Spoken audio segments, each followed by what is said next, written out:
അസ്സലാമു അലൈക്കും വറഹ്മത്തുള്ളാഹി വബറകാതുഹു. പ്രിയപ്പെട്ട സഹോദരങ്ങളെ, ജംഉം കസ്റും പല ആളുകൾക്കും ഇപ്പോഴും വസ്വാസുള്ള വിഷയമാണ്. യാത്രക്കാരന് ജംഉം കസ്റുമാക്കാം, പക്ഷേ യാത്രക്കാരല്ലാത്തവർക്ക് അവർക്ക് ജം ആക്കാം, എന്നാൽ കസ്റാക്കാൻ പറ്റില്ല. അവ യാത്രക്കാർക്കാണ് കസ്റാക്കാൻ 4 റക്അത്തുള്ള നമസ്കാരങ്ങൾ 2 റക്അത്താക്കി നമസ്കരിക്കാൻ അനുവാദമുള്ളത്. യാത്രക്കാരല്ലാത്ത ആളുകൾക്ക് ജം ആക്കാം ചില സാഹചര്യങ്ങൾ. ഏതൊക്കെ സാഹചര്യങ്ങളാണ് ജം ആക്കാൻ പറ്റുക? മഴ, ശക്തമായ മഴ വരുന്ന സാഹചര്യങ്ങളിൽ, രോഗം, കലശലായ രോഗമുള്ള സാഹചര്യങ്ങളിലൊക്കെ നമുക്ക് ജം ആക്കി നമസ്കരിക്കാമെന്നാണ്. എന്നാൽ ഈ മഴയും രോഗവും അല്ലാത്ത ചില സാഹചര്യങ്ങളിൽ ജം ആക്കേണ്ടി വരാറുണ്ട്. ഇത് യാത്രക്കാരുമായി ബന്ധപ്പെട്ട വിഷയമല്ല. ഇപ്പോൾ നമ്മുടെ നാട്ടിൽ പഠിക്കാൻ പോകുന്ന കുട്ടികൾ അല്ലെങ്കിൽ ജോലിക്ക് പോകുന്നവർ, ഇപ്പോൾ ളുഹറിന്റെ സമയത്ത് അവർക്ക് നമസ്കരിക്കാൻ സമയമില്ല അല്ലെങ്കിൽ നമസ്കരിക്കാൻ സൗകര്യമില്ല. കോളേജുകളിൽ, സ്കൂളുകളിലൊക്കെ ഇത് അനുഭവിക്കുന്ന ഒരു വിഷയമാണ്. ഇവിടെ നാം മനസ്സിലാക്കേണ്ടത്, കഴിവതും നമസ്കരിക്കാൻ സാഹചര്യം ഉണ്ടെങ്കിൽ നമ്മൾ ആ സമയത്ത് എവിടെയാണോ പറ്റുന്ന രൂപത്തിൽ നമസ്കരിക്കുക തന്നെയാണ് വേണ്ടത്. എന്നാൽ അതിനൊന്നും സാഹചര്യമില്ലാത്ത സമയത്ത് മാത്രമാണ് അവർക്ക് ജംഉ എന്ന ഇളവ് സ്വീകരിക്കാൻ പറ്റുകയുള്ളൂ. മാക്സിമം ഇപ്പൊ സ്കൂളുകളിലൊക്കെ നമസ്കരിക്കാൻ സൗകര്യമുണ്ട്, ജോലി സ്ഥലങ്ങളിൽ നമസ്കരിക്കാൻ സൗകര്യമുണ്ട്, എന്നിട്ട് പോലും നമ്മൾ നമസ്കരിക്കാതെ ജം ആക്കുന്നത് ശരിയല്ല. അത് ജോലി സ്ഥലത്താവട്ടെ, പുറത്താവട്ടെ, കോളേജിലാവട്ടെ, സ്കൂളിലാവട്ടെ, അതിന് പുറത്താവട്ടെ, എവിടെയെങ്കിലും നമസ്കരിക്കാൻ സൗകര്യമുണ്ടെങ്കിൽ അവിടെ നമ്മൾ നമസ്കരിക്കുക തന്നെ വേണം. എന്നാൽ ഇതിനൊന്നും പറ്റാത്ത, ഇതിനൊന്നും സൗകര്യമില്ലാത്ത, എന്നാൽ നമസ്കാരം ഖളായായി പോകുന്ന ഒരു സാഹചര്യം വരുന്ന സമയത്ത് മാത്രമേ നമസ്കാരം ഖളായാകുന്നു എന്ന കാരണത്താൽ അവർക്ക് വേണമെങ്കിൽ ജം ആക്കാം എന്നാണ് പണ്ഡിതന്മാർ ഈ വിഷയത്തിൽ പറയുന്നത്. ഇത് സൗകര്യവും സാഹചര്യവും ഉള്ള ആളുകളെ കുറിച്ചുള്ള ചർച്ചയല്ല. ഇതിനു വേണ്ടി തെളിവായി ധരിക്കുന്നത് ഇബ്നു അബ്ബാസ് റളിയല്ലാഹു അൻഹു ധരിക്കുന്ന ഒരു സംഭവമാണ്.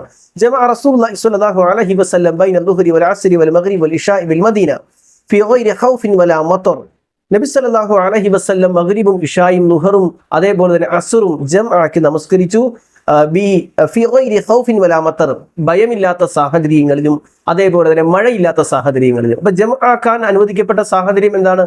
ഭയം കൊണ്ട് നിറക്കപ്പെട്ട ഒരു കാലാവസ്ഥ. ഇപ്പൊ കലാപം, അക്രമം, യുദ്ധം, പള്ളിയിലെ എപ്പോഴും പോകാൻ പറ്റൂല. അപ്പൊ വേണമെങ്കിൽ എന്ത് ചെയ്യാം?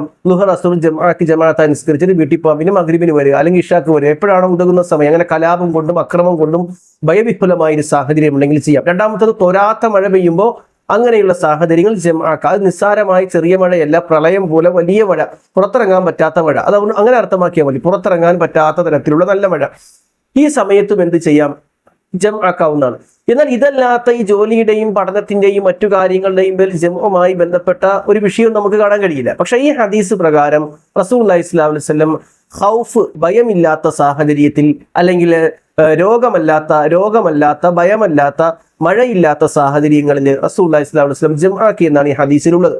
അപ്പോ വക്കീഅ് ഉദ്ധരിക്കുന്ന റിപ്പോർട്ടിൽ കാണാൻ കഴിയും, ഖുൽതു ഇബ്നു അബ്ബാസ് ലിമാ ഫഅല ദാലിക. ഇബ്നു അബ്ബാസിനോട് ഞാൻ ചോദിച്ചു, എന്തിനാ അങ്ങനെ ചെയ്തത്? തന്റെ ഉമ്മത്തിന് ബുദ്ധിമുട്ടുണ്ടാകാതിരിക്കാൻ വേണ്ടിയാണ് പ്രവാചകൻ അങ്ങനെ ജം ആക്കിയത് എന്നാണ്. അപ്പൊ ഈ ഹദീസിന്റെ അടിസ്ഥാനത്തിൽ ഖൗഫ്, ഭയവിഹ്വലമായ ഒരു സാഹചര്യം ഇല്ലാത്തപ്പോൾ, അതേപോലെ തന്നെ മഴ, ശക്തമായ പുറത്തിറങ്ങാൻ പറ്റാത്ത രൂപത്തിലുള്ള മഴയില്ലാത്തപ്പോൾ, അതേപോലെ തന്നെ രോഗമുള്ള അവസ്ഥ ഇല്ലാത്തപ്പോൾ ഒരാളെ സംബന്ധിച്ചിടത്തോളം, ഈ രോഗം എന്ന് പറഞ്ഞാൽ പനി, ജലദോഷം, അങ്ങനെ ചെറിയ അസുഖങ്ങളല്ല, വലിയ അസുഖങ്ങളെ കുറിച്ചാണ് ഈ പറയുന്നത്. അപ്പൊ അങ്ങനെയുള്ള ഒരു സാഹചര്യം ഇല്ലാത്ത സമയത്തും പ്രവാചകൻ ജം ആക്കി എന്ന് പറഞ്ഞാൽ അത് ഉമ്മത്തിന് എളുപ്പത്തിന് വേണ്ടിയിട്ടാണ് എന്നാണ് ഇബ്നു അബ്ബാസ് റളിയല്ലാഹു അൻഹു പറഞ്ഞത്. അപ്പൊ അതുകൊണ്ട് തന്നെ നമ്മുടെ നമസ്കാരം ഖളായാകുന്ന ഒരു സാഹചര്യം വരികയാണെങ്കിൽ, കോളേജുകളിലോ സ്കൂളുകളിലോ ജോലി സ്ഥലത്തോ ളുഹർ നമസ്കരിക്കാൻ പറ്റാത്ത, അല്ലെങ്കിൽ അസർ നമസ്കരിക്കാൻ പറ്റാത്ത ഒരു സൗകര്യമില്ലാത്ത സാഹചര്യമാണെങ്കിൽ നമുക്ക് ഖളായാകാതിരിക്കാൻ വേണ്ടി ജം ആക്കാം. ഇതാണ് ഈ വിഷയത്തിലുള്ളത്. അല്ലാഹു അനുഗ്രഹിക്കട്ടെ. അസ്സലാമു അലൈക്കും വറഹ്മത്തുള്ളാഹി വബറകാതുഹു.